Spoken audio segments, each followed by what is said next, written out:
Дорожное строительство в Ишиме идет ударными темпами. Так, только за первое полугодие текущего года реконструировано дорожное полотно по улицам Суворова, Слесарная, Электрическая, Ражева, Орджоникидзе, Пархоменко и Калинина.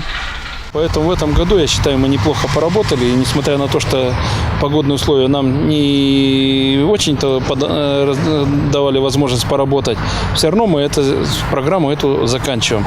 И в городе появилось около 3 километров тротуаров. Сегодня, значит, хороших тротуаров в городе появилось. Поэтому вот в этом направлении сегодня очень хорошо работает. Это Ишимская ДРСУ, подъем Моссервис. Вот сейчас бригадную здесь у нас выиграло спецавтохозяйство. Тоже выполняет эти работы. Поэтому я думаю, что дорожная программа мы число 15 сентября полностью закончим.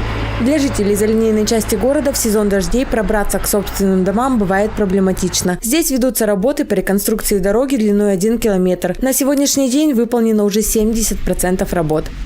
Мы сделаем щебенение устройства твердого покрытия проезжей части улицы Бригадной шириной 5,5 метров. В комплекс также сюда входит укладка водопропускных труб, нарезка водоотводных канав. В связи со сложностью рельефа данной улицы, поэтому водоотводные канавы будут не везде, то есть устроены только в тех местах, где они действительно необходимы.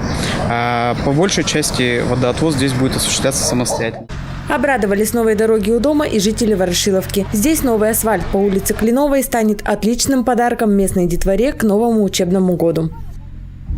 Раньше была плохая дорога, а сейчас такую классную делают. Тебе нравится? Да.